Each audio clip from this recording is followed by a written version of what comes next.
Elizabeth McEwen was brutally beaten and strangled in Los Angeles in 1976. She was 67 years old when she was killed. All these years later, her alleged murderer has now been arrested. But police believe there is a lot more evil to 72-year-old John Floyd Thomas Jr.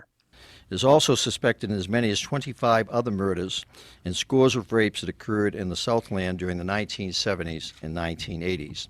Police say the latest DNA technology has linked Thomas to 2 murders in Los Angeles. Preliminary evidence makes him a suspect in 6 other murders in the city of Inglewood. And police are investigating his alleged role in scores of other murders and rapes in Southern California, including a half-century ago. We believe that Mr. Thomas may be responsible for cases that go as far back as the mid-50s. In the 1970s, L.A. was terrorized by a string of murders and sexual assaults by a person coined the West Side Rapist. This TV news story from the mid-70s shows police advising residents how to protect themselves. L.A. Deputy Police Chief Charlie Beck is a second-generation L.A. cop. We strongly believe that Mr. Thomas is the West Side Rapist that was hunted by detectives in the 70s, including my father, in the city of Los Angeles.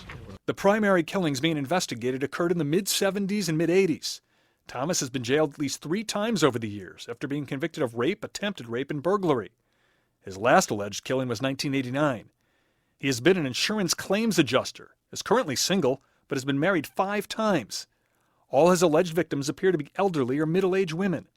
If it turns out police have the right man, criminal profiler Pat Brown says, John Thomas is not psychotic.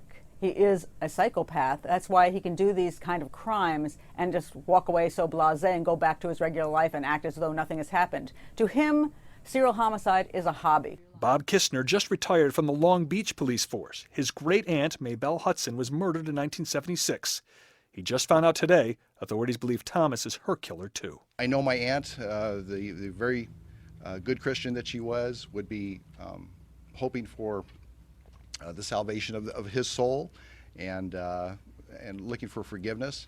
I come from the law enforcement side of it. I can't be quite as forgiving, I'm afraid.